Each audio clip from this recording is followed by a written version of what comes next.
myself during the start. Anyway, welcome back to another Boxscore Geeks Show. We have some blockbuster trades for Dre's teams to discuss. Championship caliber players have joined the Nuggets and the Bucks, so we'll be discussing that. Anyway, I'm your host, Dre Alvarez, a.k.a. Nerd Numbers. With me, as always, is my producer, voice of God, man of many hats, Brian Foster. Say hey, Brian. Yeah, what's going on, Dre? Lots of good games going on. We had a really exciting game. When was it, Friday or Saturday night? That was awesome, between the Bucks and the Warriors. So great games going on. And yeah, both your teams had trades, Dre. I wish I had two teams, then I could. I was gonna say just so the brief overview of the show. We do the last week on Lost. We kind of discuss comments on various pieces we've done in the last couple of weeks, or week in this case. And then we've got a few topics around the NBA. Like I said, we've pretty much got three teams we're going to talk this week: the Nuggets, the Bulls, and the Bucks. But I did want to give a shout out, and it did actually show up in one of my pieces this week, Brian. So the Bucks versus the Warriors happened to get Kevin Durant on one of my box scores of the week. For those that don't read this regular piece, I do a top 5 box scores of the week and a bottom 3 box scores of the week, just kind of mixing things up. Kevin Durant played such a horrible game that game, Brian, and you still won, which is remarkable. And I believe Giannis had like a 19-19 game too. So Giannis played really well. Kevin Durant played horribly. And I think, is Draymond still out? Yeah, in fact, his first game back is going to be tonight. So, but Stephen Curry is back. Alfonso McKinney is back. The Warriors are just generally getting healthy, and those are all really good defensive players. So, yeah, you're on the right track there. The Warriors' offense was not amazing, but they shut down the Bucks, got them under 100 points. I don't know what the pace of that game was like. Maybe the pace was slow. But, yeah, it wasn't as close in the fourth quarter, but the first half was pretty exciting. Yeah, and then, I mean, there's some weird rock, paper, scissoring going on where, I mean, one of our topics is going to be the Nuggets. I was really excited about where the Nuggets stand. We'll have much to discuss there. All right, so like I said, we kind of do a last week on Lost where we discuss some comments from either last week's show, any articles I write, or the box scores of the week. One comment on last week's show, we were talking about Art Rondeau's proposal of basically using, the way I'd phrase it is, an ELO rating based on the betting odds of the game to dictate how many ping pong balls a team got per game. So at some point in the season, you would essentially say, every game we look at the betting odds between two teams. If you outperform your expectation, you get ping pong balls. If you underperform, you don't. And then essentially towards the end of the season, the teams that would get the most ping pong balls would be lottery teams or close to lottery teams. We could even be talking 7-8 seeds that just played over their heads. And we like that incentive because we really want teams, as the season winds down, to be playing to win and to be upfront with who they're playing, as opposed to doing what they do now, which is playing to lose and then waiting till the last minute to share information.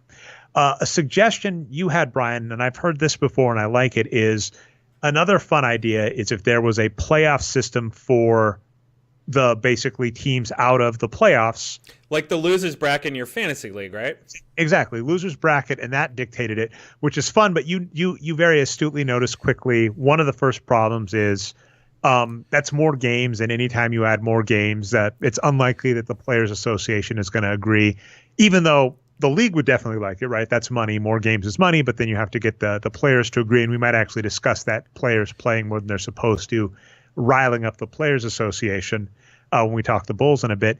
But additionally, you also said, well, a big thing that could happen is if you had a bubble team that didn't make the playoffs essentially because of injury, that would hurt them. I said Brian was wrong in our script notes, Brian. I was basically going to say Art's system is good for this because if a player was injured, Vegas would know. Right. And update the team. So that's one reason we like Art's solution a lot better, which is you don't have to add games. As long as you trust the sports book that's making the odds, that's going to help a lot. So I actually think it's a brilliant solution. And we're going to have. And to be fair, I haven't gotten to read his full email reply yet, so I don't know exactly what's going on, but he's right. I read the beginning, basically. I just kind of threw that out there in response to his proposal. Mine was kind of half-baked, and yeah, I'm talking about a simplified version of his proposal. His proposal is obviously much more thought through, so I'll read that email and reply at some point. Okay. Another one we had today. That's everything's going to relate back to art. I'm just going to basically, it's going to be like Art Gladwell and the Crack podcast that I quote all the time, Brian. But Jay Glanton noted Boban Marjanovic. I hope I got that right. I'm going to try and get it up and say it exactly right.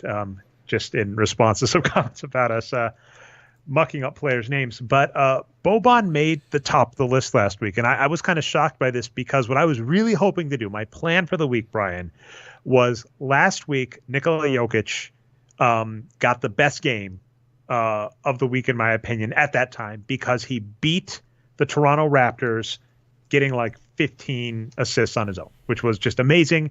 And I had it in my head all week. I was like, he's going to get the top game of the week. De'Aaron Fox and Steph Curry also put up great games, but I was able to say that was against the Cleveland Cavaliers. The Cleveland Cavaliers are garbage. Jokic put up a great game against the Toronto Raptors, the best team out east. It's great. And then Boban put up a top 5, top 10 box score of the week in 13 and a half minutes. It was ridiculous. Like, he almost got a double-double in, like I said, 13 and a half minutes. And so I kind of went, I'm trying to use the argument Jokic's game is more impressive than Steph Curry or De'Aaron Fox's, so he should win. And I went, well, if I'm going to use that argument, Boban has to go up. So like, I knew Boban was going to be on the list. Boban was like Boban, and it's Marjanovic. We learned again. Silent J. Yep.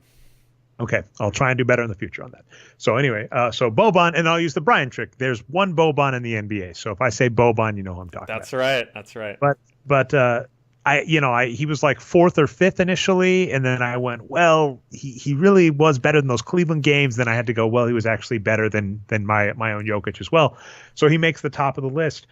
What Jay Gallant noted is that this guy per minute, boom, boom, boom, boom, boom, amazing. And then Doc Rivers doesn't give him a leash, which doesn't make a lot of sense. You know, a comment we've used is, or kind of a term, phraseology, meme, trope, whatever you want to call it, we've used is from Greg Popovich, where there was a game where Manu Ginobili started the first half, played terribly. Surprisingly, Popovich still plays him lots of minutes in the second half, and he plays well. And they go, well, he played really badly in the first half. Why did you still play him in the second half? And he just said, he's Manu Ginobili. It doesn't make sense to have short leashes on players. And so that's the funny thing is Boban's amazing per minute. We say give him more minutes. And then what it looks like they do is they give him a few more minutes. He starts playing badly and they yank the hook on him. And we've seen this happen to lots of good players that we think come off the bench that should get more minutes. And it's a baffling thing. A comment Art has had in the past is giving players regular intervals of play that they are aware of ahead of time is good, and is also important from a psychological perspective, because if a player is playing poorly and they're worried they're going to get the hook as a result, it might do one of two things. They might do what we've kind of seen Donovan Mitchell do, which is they force it, right? They're not playing well, so they just keep shooting. And you're like, well, what are you doing? Or they might freak out and get more passive, going, I've made 2 turnovers and missed a shot, so I'm going to stop going as aggressive. I don't want to turn the ball over again. If a player knows what's expected of them and get in a rhythm, it's a lot easier to just get them to play their game.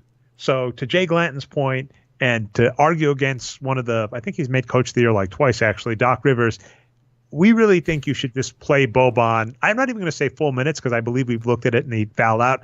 I'd say basically just tell Boban, look it, man, we're going to play you up to 30 minutes a game. If you foul out, you fell out, and we're going to just plan 15 minutes a half for you and front load it. So that would be our thinking there. And it's just kind of weird that does not happen. Yeah, and I remember, so I'll disagree with you slightly. I'm not ready to put Boban in the Manu Ginobili, Hall of Fame category yet. But your point still stands, I think. And, I remember we talked about this a lot back in the day with Arturo and Patrick about Andre Drummond, right?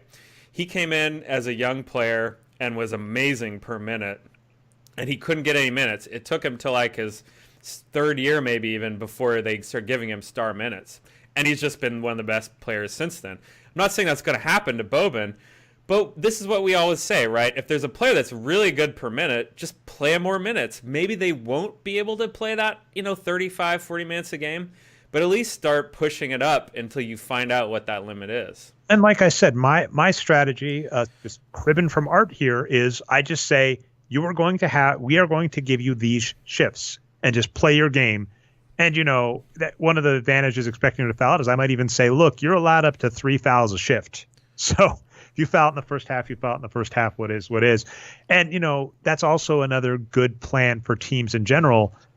So many teams, we're not really going to talk them this week. I'm kind of bummed, Brian. The Rockets are such a fascinating story, and I have so many thoughts on them, but they didn't cohesively make the script this week. But they're so top heavy that when Chris Paul gets injured or James Harden plays even a little below his self, or Clint Capella doesn't play amazing, and a problem with Clint Capella is it's very similar to Boban, which is just, fouls and conditioning, so we don't know how many minutes he can play. That team's so top-heavy that their bench isn't that good. Something we loved about the Spurs for years and years and years, they're another fun topic that aren't really going to make this show, Brian, is they seem to have changed in recent years, but in the past was they basically had depth at every position, so they could handle Tim Duncan being out part of the season. They could handle Manu having an off game. They could handle Tony Parker being out.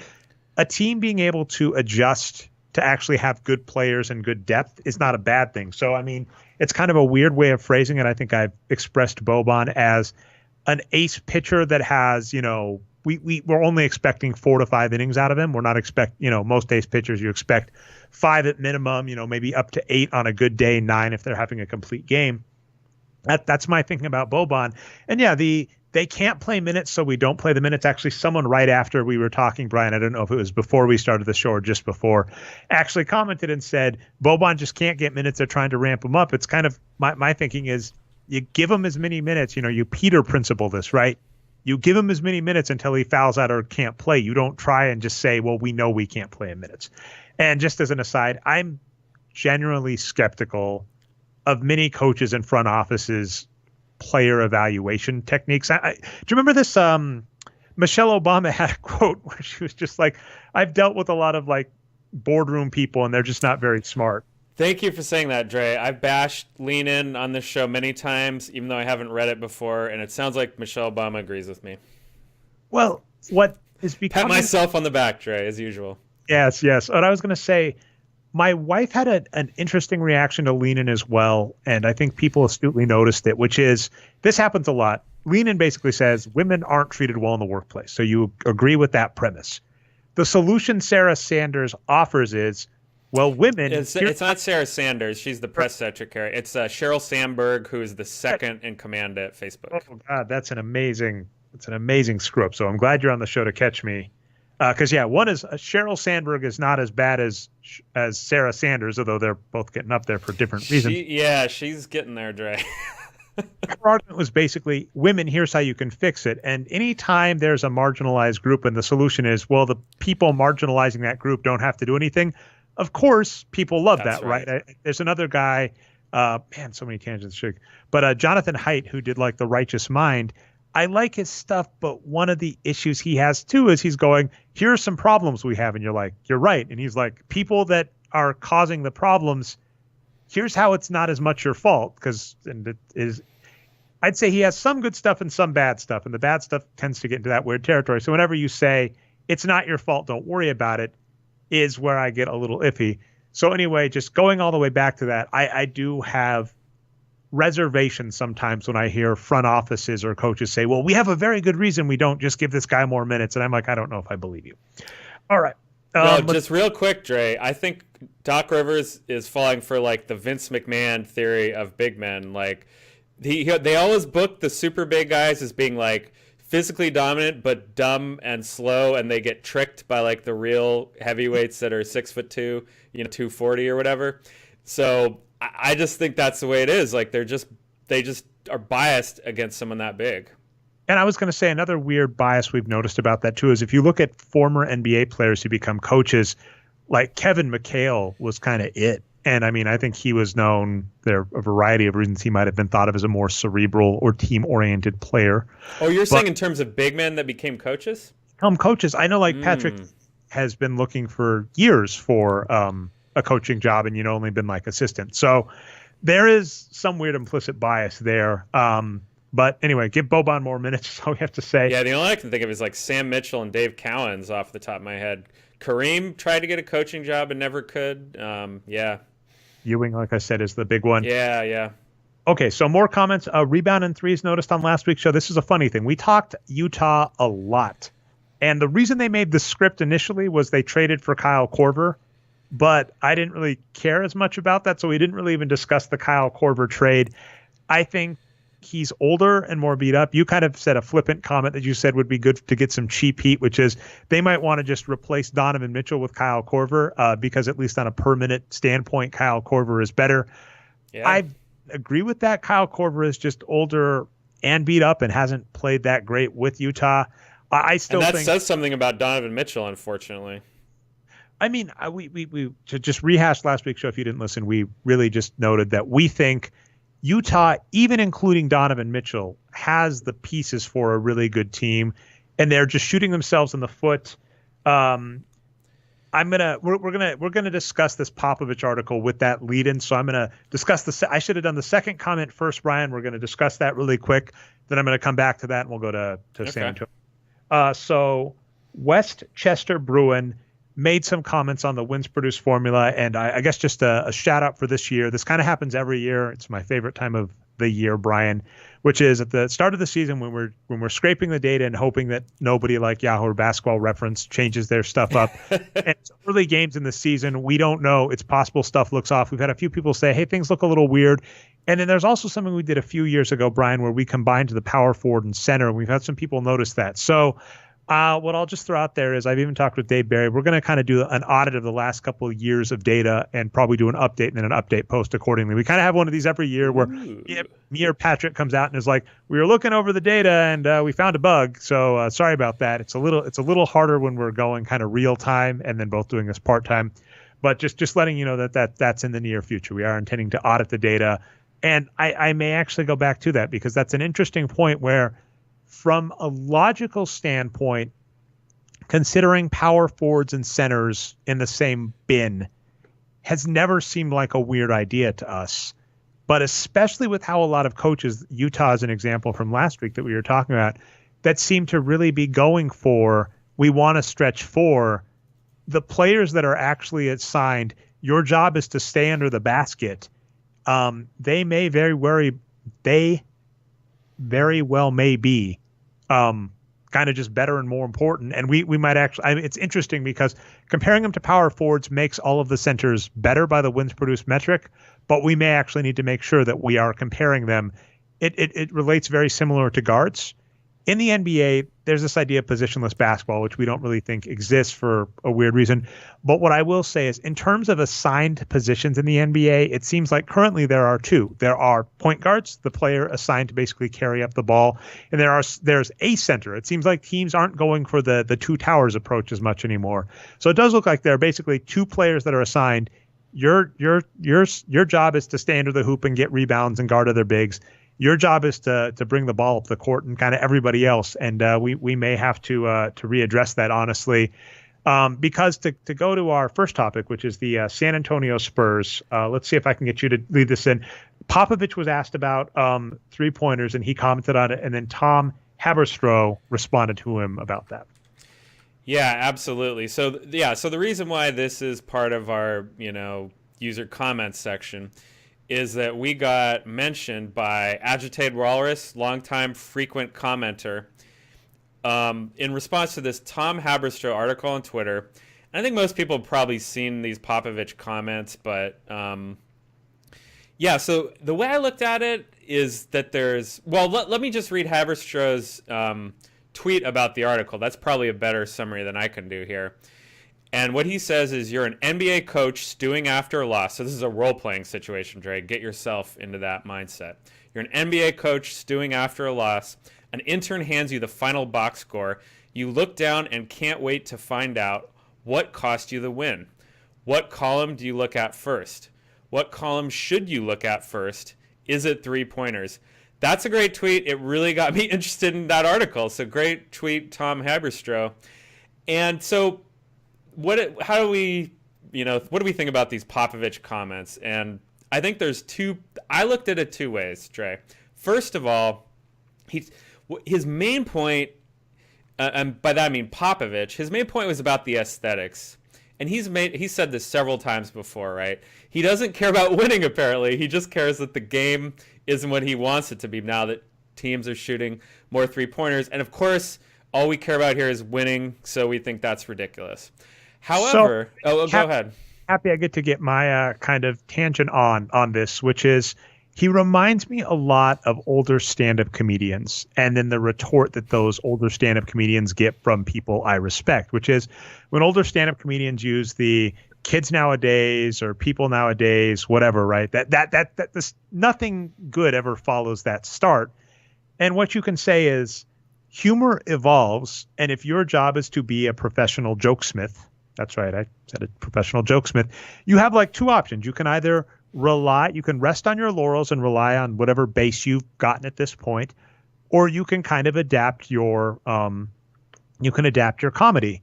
And the Spurs for a long time were the team that was basically adapting with the NBA. So if you kind of want to be the Colangelos are a great example, just a name that's able to just always get a job or a coaching job and bounce from place to place and, make a few $1 million here and there without having to worry about winning. That's one thing. If you want to remain a competitive NBA team, that's another thing.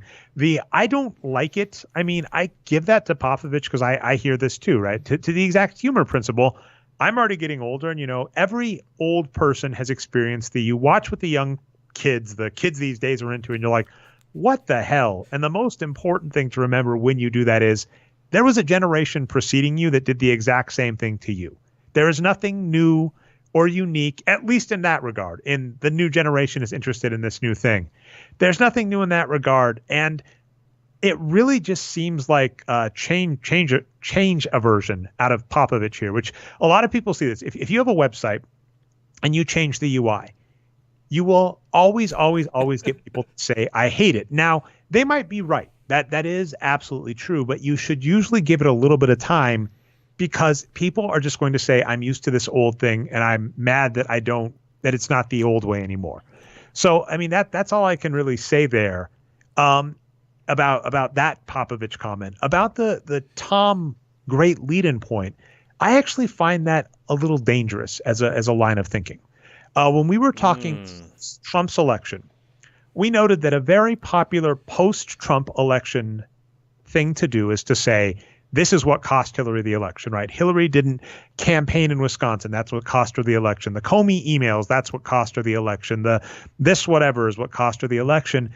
Instead of going, it's an aggregate of all of those things, and it's hard to know, especially in real time, especially in like real-time politics, how much each of those did it. It's a little easier in sports, but it can be an aggregate. So I find when you have a box score at the end of the game, I tend to do the look at what wins games.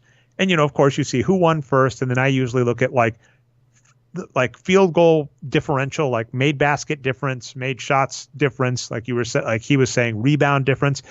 I look at all those things, but it gets dangerous when you say this is what cost us the game, because what often happens in NBA games is things like the whole reason Dean Oliver made the 4 factors, right? Is, okay, well, we outshot them. They out rebounded us. We stole them, outforced, turned over them, and then they got to the line more, right? And you can kind of look at those things. So I think what cost them the game, is it 3-pointers, is a great question. And I like his conclusion, but I'm also going to be curmudgeonly from the get-go and say that line of thinking often is what worries me in sports in general, where it's, if you're trying to look at a lot of things that impact winning, when you immediately go, this one thing is what's the thing that most matters, and it's not shocking that they're going to a points category, that's where a lot of people get wrong thinking. Yeah, and let me explain that a little bit more. What he goes on to do in this article, what you're talking about now, is he tries to answer that question, right? Which stat is most correlated to winning percentage, basically? And he finds that 3-point percentage is kind of in the middle of the stat that's most correlated, a little bit higher than 2-pointers.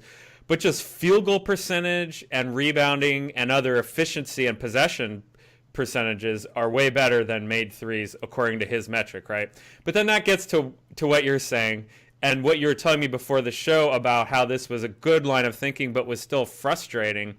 And for me, more tantalizing, but because he just has to go a little bit farther to get there, right? He just has to go a little bit farther to get to the 4 factors, and he doesn't quite do it. I have to be clear why I'm frustrated. It's for years and years and years with the Wins Produced group, Boxscore Geeks group, I've heard people say you overvalue. It's fascinating to see someone come out with an article that says defensive rebounding matters more than made threes, right?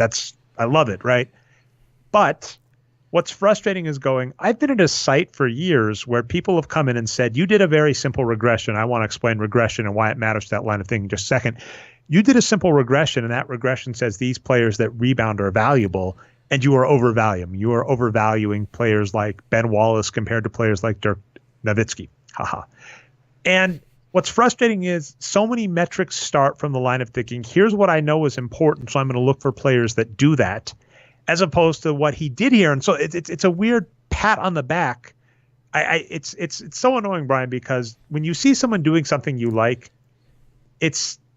the best strategy is not to criticize it, right? It's actually kind of similar to a Napoleon quote where I say, like, when your opponent's screwing up, don't get in their way. It's the same idea. When someone's doing what you want, just let them do what they're doing because that's what you want. And I guess I'm just kind of saying, I'm like angry at how long it's taken. So I'm proud of that. Now to wrap it up, though, where you were saying he's so close to the four factors, but not quite there. When he's just saying made threes irrespective, I've seen this line of thinking and it's wrong. Because what you want to do, this is regression analysis 101, which is one of the most misunderstood and misused things. Lou Williams headed to the locker room. Anyway, one of the most misused things in NBA analytics. Regression analysis says, I want to look at how important a thing is, in the case of basketball, a box score statistic, if everything else is equal. So a made three-pointer, if everything else is equal, I believe we say is worth like plus 2 point margin, right? Because it's a shot attempt plus 3 points, right? So you basically do plus 3 points minus the attempt. That's a margin of 2. So if two teams did everything else the same, but one team made one more three, they would win by 2 points. And that's what regression analysis should be used for, to do the analysis that we're saying. Even this thing where he's doing, what he did is he basically said, number of times a team won this category, their win percentage. Of course, there are games where a team wins 3-point percentage or made 3-pointers, but then also won at rebounding, also won at defensive stats. I mean, that was the Warriors, right? The Warriors on that 3-season stint where I think they were top 2 in offensive rating and defensive rating. They beat you at 3-point percentage. They beat you at rebound percentage. They beat you at turnover percentage. They beat you at the line, right? So that's the type of analysis that should be getting done. And all I can say is that's been in the toolbox and been out in the open for years. And at least we're starting to converge on it. But it's been an interesting path there. Yeah, and to go even farther there, the answer to, let's bring this tweet back up that I liked. The answer to Tom's tweet, which column do you look at first? What column should you look at first? Is it 3-pointers? Well, I agree with you in the end. Even though I like this tweet, I reject his question. The answer is we need a new box score. We need a new box score that is where visually you can instantly see the magnitude of all these stats, right? You can tell right away. So, I mean, I'm not smart enough, Dre, to get there, but for me, it's something like it's like a stacked bar or stacked line graph with all the different players' contributions. And then the scale of it is like, I had an idea for this. But anyway, the point is, like, the scale is actually like the magnitude of those stats. It's like points over par, right? Maybe the scale is points over par for that bar graph. So, yeah, we're so close, Dre. We're so close. That's all.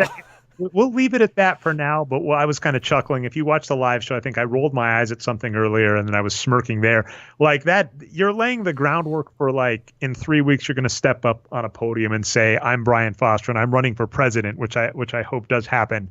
So I agree with everything. I got your back. But that's how I would see it. Do we want to talk the Milwaukee Bucks, Denver Nuggets, or Chicago Bulls next? I don't know which one flows easiest. Oh, interesting. We can do Bulls because it's, well, my take on that is fast, but I think you've got a little bit more there. Well, okay, so the new coach of the Bulls is Jim Boylen. I hope I said that right. Boylen. Okay. Yeah. Together, you and I will get the names right, Brian. So Jim Boylen. And I guess what happened is they had a back-to-back, and this team is horrible, although, candidly, I think they want to be horrible. I mean, I don't approve of it. We've never approved of it, but I think I think if they started winning, the front office might step in and say, what are you doing? Which we've seen happen to other teams like the Sacramento Kings. So with that being said, he made them do a practice after a back-to-back. And this was something that Coach Thibodeau was kind of known for, the grind-nosy, hard-nosed coach, right, that cracks the whip. And the players are getting upset. And we've noticed this weird kind of paternalism in sports where people go, players are soft and players should put up with this. And what I'm happy, I've seen a blowback. Some people I've noted are Coach Nick of B-Ball Breakdown, Dr. Travis Heath, who's, I believe worked with the Nuggets and the Timberwolves. And then, of course, man, trying to say course and coach next to each other, don't do it, Brian. Your head gets messed up. Of course, Coach Art Rondeau. All these three people have noted that using kind of more modern approaches of coaching where you don't have to just ruthlessly discipline players needlessly is kind of the right way to go. In that, if a player misses a free throw, making them do suicides or run laps around the gym makes no sense. Whereas if they miss a free throw or a layup, you say, okay, we're going to have you practice that so you get the technique right. That would be the right technique to use. And even the case of, you had a bad game, just kind of being needlessly mean to them as if it proved anything doesn't seem to do much. And as I've said many times before, this strikes close to home with me because my wife is a teacher, and a lot of the more modern research says the same thing. These very punitive measures of teaching don't really seem to be effective. And in fact, like both for player development and people development, positive encouragement, shockingly enough, seems to be the way to go. So with this new coach that the Bulls have and the players are already getting upset, that's just my take is that's an old line of thinking. We were talking Popovich too. This same line of thinking is very frustrating and old and seems to be outdated, and I hope it doesn't stick around. And we're going to side with the players here where it's going, what good does wrecking the bodies of the players? And then the final note on that too, we've said this about NBA teams before, it doesn't make sense if you have invested millions of dollars in athletes that you were expecting to play for you for years to needlessly endanger their health. And we've even seen that. Like, this is the funniest note to me. Anthony Davis leads the NBA in minutes per game, but that is a far cry from what minutes per game even a decade ago were, because teams have started realizing resting our stars and not wearing them out is a much smarter strategy than playing the wheels off and then taking years off of their career. So with this new coach, we're going, what the hell are you doing, Bulls? What is this line of thinking? So that's kind of my exclamation point on it. Yeah, and I agree. I'll just say a little bit more. The most obvious thing to say is the Bulls, despite being, one of the best media markets and most, historically successful NBA teams, are just one of the worst organizations right now. I don't know what they're trying to do here by putting this in. And so everything you said is right about positive coaching, of course, but then just think about a little higher level, economically. Of course, you don't want to run down the players, but this team has no talent. Why are you blaming the players for losing when it's the front office's fault for constructing a bad team? Yeah, well, I think what they would say is, no, the players can play better or whatever. That's just not true. There's not any talent on this roster, really. Well, that was the point we made about them. We named a show once, Are the Bulls the Worst Run Organization in the NBA once, because of you, Brian. And it was because they kept doing crap like this. They'd give $25 million to Dwayne Wade, or they gave all that money to Jabari Parker. And we never fault the players. There was a funny thing where I think someone asked Dwayne Wade a question, and he said, they're like, why are you still playing or whatever? And he's like, I have 25 million reasons why. And it's like, man. Exactly. And it's the same thing here with Jabari Parker. When Jabari Parker took the payday that they gave him and then even said, hey, we're not paid to play defense, and people are getting upset, it's like, if the Bulls are going to give someone $10+ million to just shoot the ball inefficiently, then when they get a bunch of people that shoot the ball inefficiently, they shouldn't be upset at them. And the same with the coach, right? Like the Bulls had a 40-win team with a top 15 NBA player, Jimmy Butler. And all they had to do was add a couple of decent pieces. And they had to start, right? They added Rajon Rondo, but then they added Dwayne Wade and played Derrick Rose a lot of minutes. And they shot themselves in the foot, and now they're in the line of thinking, well, we're bad. And we've had this problem with NBA teams before, which is management doesn't want to blame itself. And so it's much easier to throw the coach under the bus or the player under the bus. And what gets even harder compared to normal businesses, if this was a normal business, they just go out of business. But the way the NBA works, right, they're essentially a collective, they're essentially a cartel, so the Bulls are going to stay in business. So the owners have no incentive to change their mentality, and it's way easy when you aren't held to any form of accountability to just blame other people. And we've seen this exact line of thinking in lots of franchises. And yeah, the Bulls are just, I mean, it's amazing how they're keeping up this streak of just inept management. Yeah, I agree. All right, so let's talk some depression. Like I mentioned, Nikola Jokic got the box score of the week almost until Boban snatched it from him, and that kind of describes the week. It's been a crazy night for news about the NBA, by the way, Brian. I got my watch set up to ding when there's NBA news, and it's been dinging a lot. Tonight was a crazy night. Giannis was scratched, but unsurprisingly, the Bucks did not need Giannis to beat the Cleveland Cavaliers. But I was so excited, right? The Denver Nuggets beat the Toronto Raptors. Nuggets are a title team. I believe they briefly held the top win-loss record at the top of the West. I think they're close to there still. I think still top three. But then the injuries started pouring in. Gary Harris got injured. Paul Millsap I believe he fractured a toe and is out for a while. And then they've had some tough losses. The game that they lost, Paul Millsap, they lost a close game to the Charlotte Bobcats. The very next game they lost to the terrible, terrible, terrible Atlanta Hawks. So it's just, if you've been a fan of the Denver Nuggets, this is very reminiscent of the 2000s where the team would look great. They'd look like a contender, and then we get an injury to Marcus Camby or Nene, and it is rough to deal with, and all I can hope is that they're healthy come playoff time. But unfortunately, what they are doing to my mentality, Brian, is because they lost Gary Harris to injury, they have decided to sign Nick Young, championship player, Nick Young, to the squad. And I'm just depressed because Nick Young doesn't do anything well. I mean, I think he briefly looked okay for the Warriors, if I recall. There was this brief stint where he looked okay, and then I think he was shooting hot early in the year last year, but then he regressed. Yeah, well, I mean, it's kind of, if you're just a reserve player for the Warriors, I could even buy it being really easy. You just come in, you get the open threes, you have fun. But no, he ended up last year terrible. He has been a below-average player his entire career. He only had one season, this was with the Los Angeles Lakers 2 years ago, where he looked almost semi-decent, which was impressive, but even that was for only 1,500 minutes, and he's been in the NBA a long, long time. So it's Andrew Sutton's brought this point up a lot before, and I think we agree with it, which is don't have bad players on the squad. So nothing is more frustrating than having your team play hot, look healthy, take out the best team in the NBA, only to lose 40% of their starting roster and then replace one of them with one of the worst players in NBA history. So I'm just kind of depressed, but I'm just hoping the Nuggets will be healthy come playoff time. I've got Nick Young's player page up here on boxscoregeeks.com. At some point, you or Patrick put it in so that if a player has average or above average stats per minute in a given stat, then it's black text on the page. But if it's below average, it turns red. That's a lot of red. There's a lot of red on Nick Young's page. Every year, he is red in almost every stat.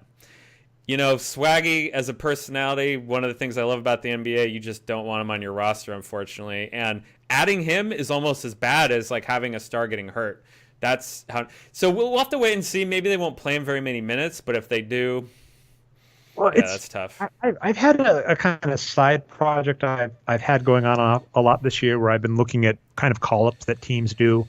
And I keep seeing this really weird mentality of teams calling up essentially third or fourth year players from the NCAA that were, juniors or seniors that went to decent schools that scored like 15 points per game, but usually not very efficient. And I hate this because one thing we've kind of pointed out about players on college teams is that if you're a senior in college, you better be beating the crap out of your competition because you are playing freshman to junior level college players. It should be cake. Anybody that comes from the NCAA to the NBA really should have dominated the NCAA or they have no business being the NBA. And I see players that, they have high points per game, yay points, but then you look at the efficiency and other stats, you're like, they're not really good. And then you go, they're a senior, you're like, this is a mediocre senior and a team needs a 10th man. Why are they signing this guy?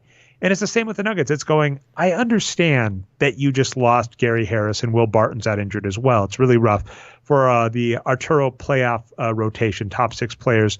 The Nuggets are currently missing 3 of their playoff rotation. They really should be giving Monty Morris more minutes. We'll see if that happens. But they are missing, Gary Harris, Will Barton, Paul Millsap. If you're going to bring up a player back in the day that kind of fell under this category and everybody acted freaking shocked when they did it was Jeremy Lin. Jeremy Lin was this player. I mean, admittedly, Harvard's not a great basketball school, but he had really good numbers in college and just didn't get drafted. And a team took a chance on him and he played amazingly. The Knicks finally gave him minutes and all that. So it's kind of like, if you've got a missing player like Gary Harris and you don't have a lot of money to spend, why are you signing mediocre veterans, or in Nick Young's case, bad veterans? Why are you signing, seniors from college that were mediocre in college? They're such better players to go for. So it's just very frustrating. And what's also annoying this year out west is the West is remarkably clumped. I believe it stayed that way. Right now, I'm not counting Phoenix. Phoenix is right out, right? They've got the measles, they've got the flu. They're not in it this season. So the Western Conference is basically the Golden State Warriors down to the Houston Rockets. That is not a very far gap. It's 18 wins, 9 losses for the Warriors, who are first, who shouldn't be first, but the Nuggets freaking injury, and the Houston Rockets are 11 and 14. That is really clustered. So a couple games can really cost the Nuggets a couple playoff spots. And I just hope they overcome these injuries and do okay. Yeah, and to illustrate your point, and this is going to be my last thing on the Nuggets, but I've got this good old SRS up again on Basketball Reference. And the Nuggets are still the best point margin team in the West. They are ahead of the Warriors by a little bit. And like you said, they have a similar record. But if you look at this SRS ranking, regularly like I do, and I guess you do as well, once or twice a week maybe, you notice and you kind of get a feeling for how the teams are moving up and down, right? The injuries are so important for that. Like the Warriors were number 1 early in the season. Everyone's healthy. Guys start getting hurt. Steph Curry, Draymond Green, etc. They start plummeting down. Nuggets are healthy the whole time and just chugging along, and then they start getting injuries, and now they're falling down. And now the Warriors are getting healthy, and they're rising up. So it's, getting back to that old school mentality. The injuries are so important for a team's performance. Yeah, to that exact point. The Warriors are, below the Nuggets in SRS, but they had players injured to get that record, and now those players are healthy, so they're going to go up. The Nuggets got their SRS with those players healthy, and now those players are injured, so you expect them to go down. That's one of the reasons we said we're not a fan of ELO rating at face value. Yes. ELO, as a reminder, is like the chess rating where every game you update a player's rating up or down based on a win or loss. The reason we're not a fan of that in sports is a missing player matters so much for either, right? If I play the Warriors and the Warriors are missing Curry and Durant, that is much different than if you play the Warriors and Durant and Curry are both there. Consequently, if I'm missing Nikola Jokic to injury or rest, that matters a lot. So we're not a fan of ELO for that. And so not until they make the NBA a one-on-one league. Exactly. It's 5-on-5 right now. Or you play 20 games with both teams fully healthy, but that's never going to happen. All right, another interesting piece of news. So my 2 teams arguably are the Nuggets and the Bucks. The Nuggets, because I'm from Colorado, was a huge fan. Dikembe Mutombo is why I got into basketball. I got back into basketball, I thought, because of Carmelo Anthony, and then later figured out because of Andre Miller and Marcus Camby. The Bucks now because I live in Wisconsin and Giannis is just too damn good. And then Budenholzer does seem to be the truth. I think he should probably win Coach of the Year. The Bucks made a trade that initially I was very flippant about and kind of angry at. And so let's see if can we get it up, because it was Sure. John. The big name was John Henson. I've got the Woj bomb tweet right here for you, Dre. Milwaukee is sending Dellavedova, John Henson, and a first and future second-round pick to Cavs for George Hill. League sources tell ESPN. And I can't. Was it just George Hill? There's no one else included in the trade. That's right. Yeah, all the picks are going to Cleveland.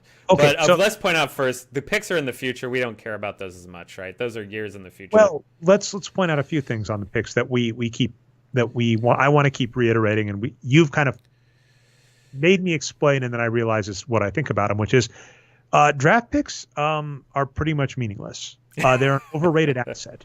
I agree with that. Especially for a team that is expected to make the playoffs. And a couple of the teams that have made me feel this way are actually the Nuggets and your Warriors, which is if you want one of the best players projected in the draft, if you want Zion Williamson, yes, you're going to need a top 3 pick, right, to have any shot of that. And by that, what I mean is like you could, in theory, also have the number 2 pick and kind of do a trade up scenario. What happened for Markelle Fultz, a very wise decision. Oh, that trade. Yeah, oh my God, it's going to age so poorly. But you're going to need a top 3 pick if you want any shot at the top of the draft. Now, first off, we tend to say that's very high variable. You have no idea if the top of the draft is going to be a star player. They're probably going to be a good NBA player, but there is a world of difference, which we'll definitely talk in future weeks when we talk like the Houston Rockets about the difference between good and great. They'll probably be a productive player, but we don't know if they'll be a star player, and it's just too hard to get them. But if you want a player outside of the draft lottery, and some great names, including Steve Nash, Giannis, Kawhi, Kyle Lowry, some players like that, were all found in mid to late first round.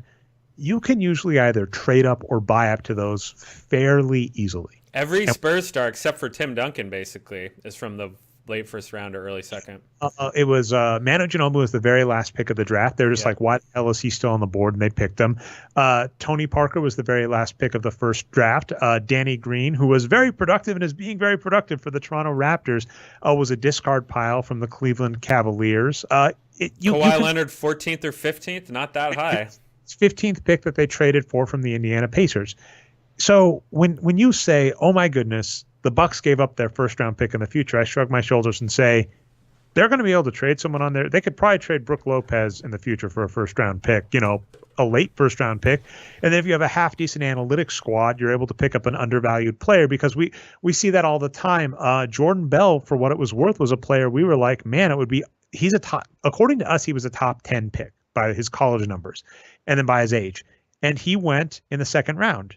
Chicago Bulls, right? Chicago Bulls sold his rights to the Golden State Warriors because they're the worst run franchise in the NBA. You can find a first round caliber player in the late first round for not much. So the Bucks trading away their first round pick, who gives a damn? And their second round pick, even less so there, right? Same exact point. Second round picks, you can just buy for cash. And that's where the key comes in. The reason this trade was a good trade is they essentially got the only bad contract off of their roster, which was Matthew Dellavedova. We basically said Matthew Dellavedova was from this string of the Bucks underutilizing their power because they had a star player in Giannis and just giving out bad contracts. Now, one of the bad contracts we hated was like the Tony Snell.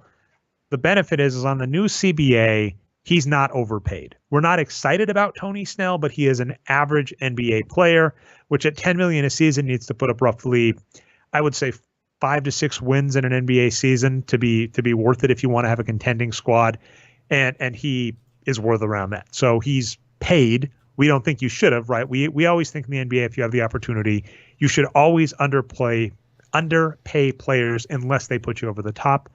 But getting rid of Matthew Dellavedova, which is just a horrible contract, there was no reason to give him that money. He basically got it for winning a title. Same reason Nick Young got picked up. There was no reason to have him on it, so they got rid of that player. They also picked up George Hill, who was in the past looked good, and I would say, just as a note, he got his start and good-looking start with the Spurs under Coach Popovich. Budenholzer was an assistant coach under Popovich, so I could definitely see him saying, I like this guy. I like this guy's style. And we have seen Eric Bledsoe look amazing this season. We thought he was a good trade to the Bucks in the sense that the trade at the time was Greg Monroe for Eric Bledsoe. Now, our argument is Greg Monroe is a very good player. And in fact, if you look at Brook Lopez, we go, why the hell? You had a younger, better version of that in Greg Monroe. Why didn't you just use that? But our take was they had basically burned the bridge with Greg Monroe by benching him and how they treated him. So he wanted off. So if you have a player that's not going to want to play with your team anymore, you might as well flip them for something. And Eric Bledsoe was an above average guard, which they needed. They needed a point guard. So that was a fine trade. Eric Bledsoe's looked great this year under new management, so to speak. So I could buy George Hill coming from a bad franchise, right, the Cleveland Cavaliers, to a well-run franchise in a more reserved role and looking fine.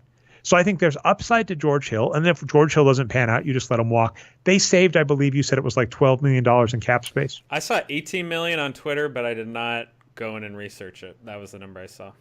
18 million in cap space. Holy cow. Okay, so yeah, they basically saved a bunch of money in cap space. So we're a fan of this trade just in the sense that they don't have any bad contracts now. Now, what's frustrating, and I think the take you had, right, is they don't really improve themselves. I can expand on that. So here's the thing. So in a vacuum, I'd say they probably did, win the trade, right? They cleared out these contracts they didn't like, saved a lot of money. They weren't really playing any of these guys, and maybe they can get a contribution from George Hill. But here's my problem. They're the number one team in the NBA right now. I know they just lost to the Warriors at home, but that doesn't. I still think they're the number one team based on their body of work. So all they should care about is trying to win a title this year and nothing else. So that's why the 18 million is a little bit tougher to me. And here's the thing. John Henson was the only good center on their roster. And they weren't really playing him, so I guess trading him away is fine. But why didn't they just play him? Brook Lopez, his three-point shooting was really good early in the year, and he's getting credit for that. It's starting to fall back down a little, but he doesn't really do any of the good center big man stuff, and he's not someone you want in your lineup at all right now, and he's the starting center. Who else do they have? Thon Maker, you've talked ad nauseum about him. You're not a big fan of him, and maybe he'll get more minutes now. So, yeah, I just can't figure out why they would do that when they have so many good guards now. The key with John Henson, by the way, is that he has been injured, and that's true. And so I think it is fine. That's another interesting point, which is John Henson, he's looked good, but has not really been healthy.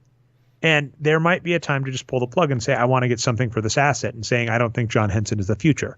So I think what they really did is they basically said, let's sell John Henson while there's still value. Let's get rid of the bad contract on our team, Dellavedova, and let's get a player with upside that might help out the squad. Now, the problem, of course, is they don't really need George Hill. You're right on that. And we think going forward, this squad really does need to get at least one more competent big. They don't need Brook, even with what Brook Lopez was doing, which was shooting threes out of his damn mind for a 7-footer. They don't need Brook Lopez. They have Eric Bledsoe. They have Giannis. They need one more big that's going to be able to do what Brogdon and Middleton are playing great too, Dre. All three of those guards are great. They don't need more perimeter players. They need a big that's able to basically get, rebounds and close to the hoop and all that stuff. So we think they should go for it. So in that regard, this trade is frustrating in that it didn't improve the team. But the reason I like it is it basically said this team now has no bad contracts, provided they don't do something stupid with Brook Lopez, because he's only making $3 million a year. As long as they don't do something stupid with Brook Lopez, this team with a decent core, right, with Brogdon, Eric Bledsoe, Giannis, if Middleton is back, they're going to be able to go forward and be in a fine position, because that's I keep saying we weren't going to talk the Rockets, and I think I basically talked them because I've tangentially mentioned them a bunch of times. If you look at a team like the Rockets, where they got this amazing core and just wasted all their money on their rotation players, and then not only that, after they wasted all their money on the rotation players, picked up the exact type of players we hate as their cheap min-price players, Michael Carter-Williams, Carmelo Anthony. When you get that, then your team atrophies. So, well, my point is the Bucks are one of the top teams in the East. They are now in an amazing contract situation with a good coach, which means as long as their next moves are well thought out, this team is in a great spot for the next, we never think past 2 or 3 seasons in the NBA. Beyond that, you're just making shit up. So for the next 2 or 3 seasons, though, the Bucks are in a great spot. So I'm actually kind of proud. It's funny where I kind of mentioned last year, I was laughing at the analytics article that came out in the Journey Sentinel out here about them. But I have not. Every single move they've done, I think I've applauded. I can't remember what I thought of their draft picks, but draft picks don't really matter anyway. I'll just say, to be continued. If they can, really moneyball it up and pull another center or two out of the G League or whatever for their playoff run this year, then I'll say great job, Bucks. But if they go into the playoffs with, Brook Lopez and Thon Maker as their only centers, I think that's a big mistake. They really need. I mean, it reminds me. Thon Maker reminds me a lot of your boy Klay Thompson, where I'm basically. Man. You cannot keep this guy around. And what's frustrating about him is that he has had some like a few hot games in the playoffs, but those are the worst things. You don't want to judge a player on just like one or two good games, especially when he's also had some really bad Marcus games. Camby was the only one ever to become a superstar off a playoff run. Like that, you cannot expect that to happen. Exactly. And I'm just trying to look at it. I mean, I should look at Basketball Insiders. I'll look at that later. But yeah, I think they're just in a good spot going forward for the squad. Which I can get into that. It's a good sign for the front office, is what you're saying. A good, signpost or whatever. Well, what's funny, like for instance, back in the day, the Detroit Pistons got rid of Ben Wallace and Chauncey Billups. And Dave Barry at the time said, on the one hand, this is very frustrating, but it was the same point. I'll give a shout out to Dave Barry about Chris Paul. Again, the Rockets who we're not talking about, but talking about this show.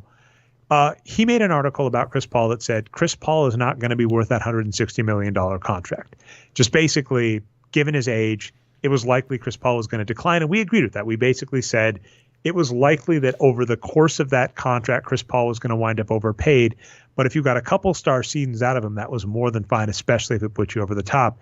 One of the rough parts is Chris Paul seems to be atrophying about a season or two faster than I thought.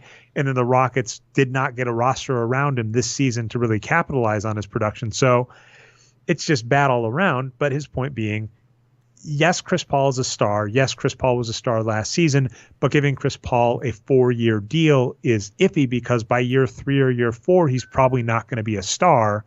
And now you're paying him the league max, and that's rough. So back in the day, the Pistons got rid of Ben Wallace and Chauncey Billups, and Dave Barry said the same point. He said, these are both great players, but they're on the wrong side of 30. They both signed, long-term deals, I believe.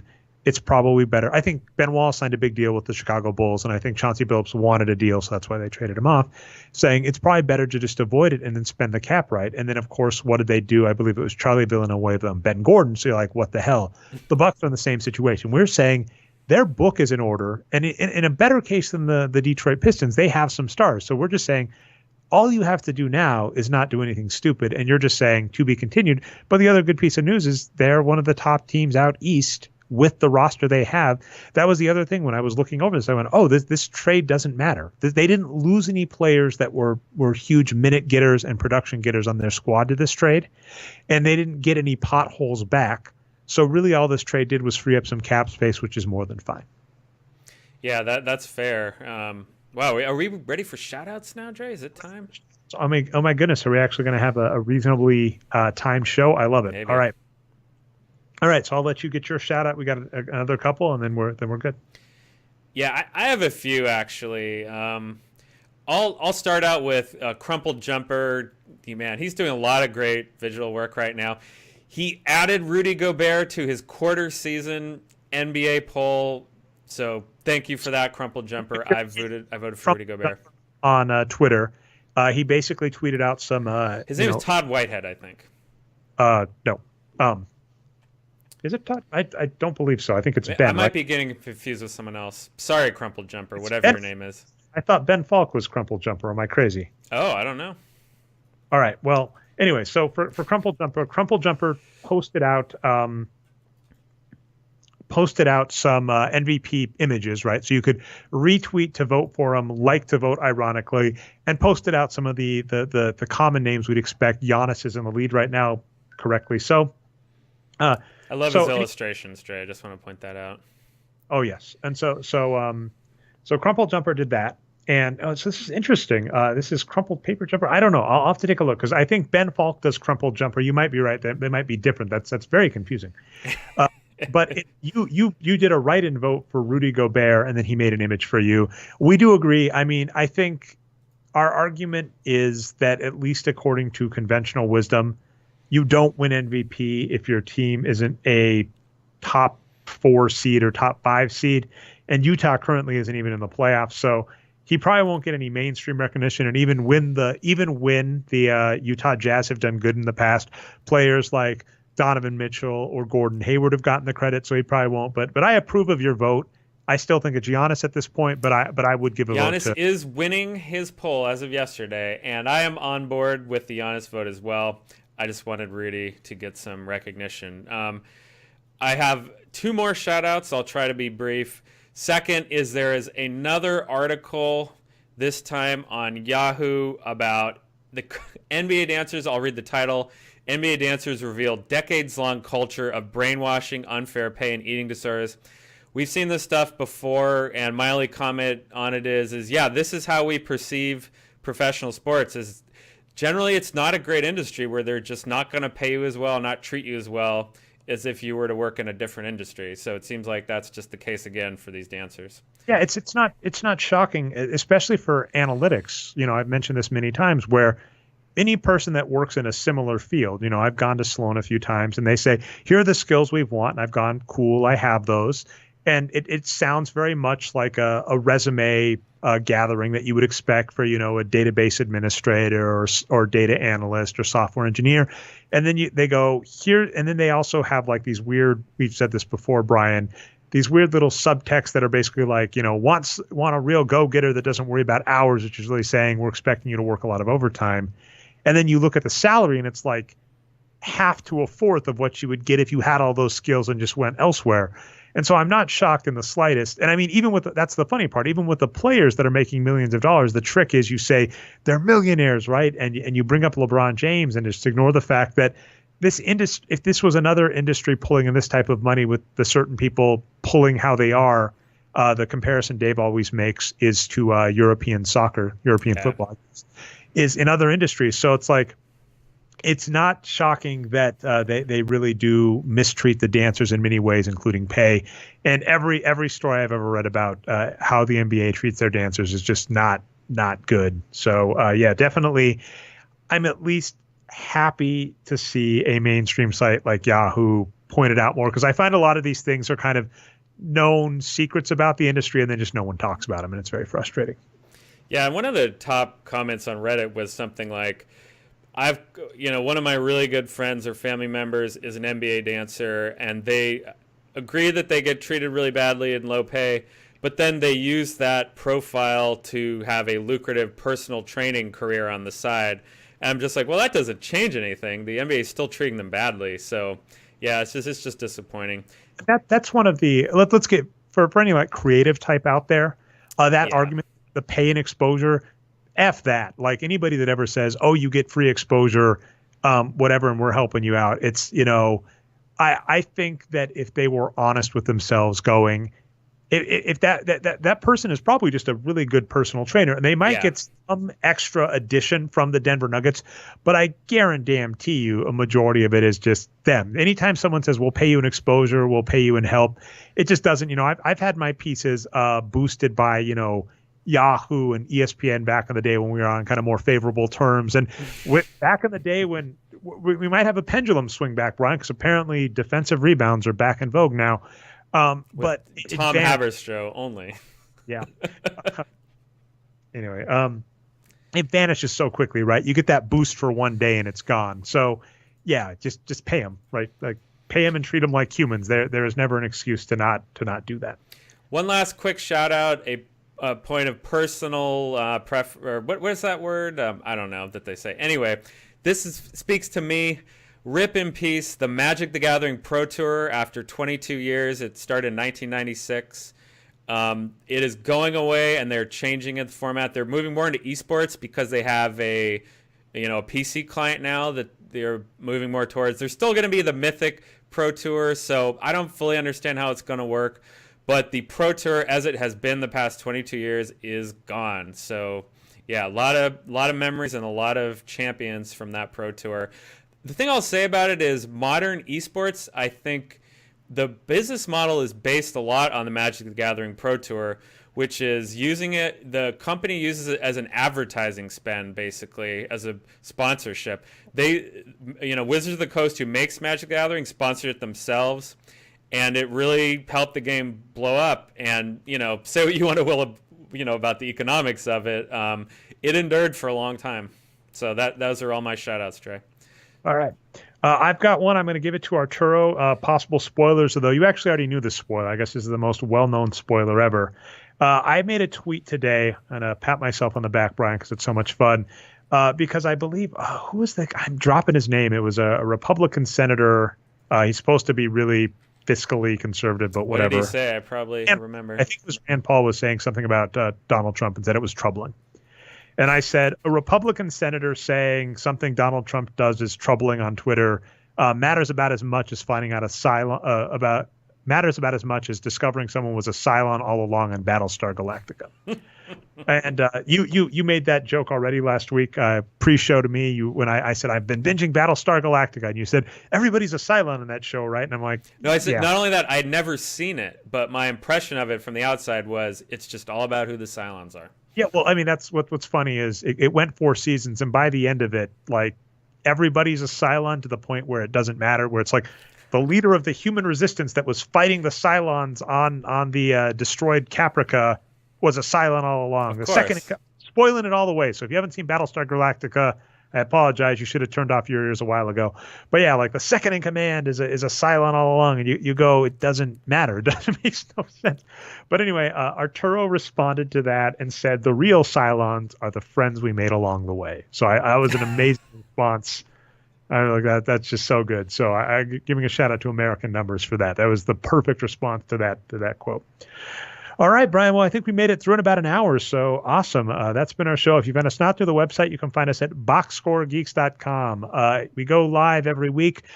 It's been keeping it pretty consistent on Mondays, Brian, and usually around 9:30 p.m. Eastern Standard Time, twitch.tv/nerd numbers. Of course, we have the podcast you can find on iTunes and Stitcher as the Boxscore Geeks Show. And if you want to see the live show, if you want to see me rolling my eyes and shaking my fist at Brian, you can find that on channel Nerd Numbers at YouTube. I've been your host, Ray Alvarez, everywhere as Nerd Numbers. Co-host Brian Foster, Boxscore Brian on Twitter. Hope your team wins, and if they don't, they probably lost.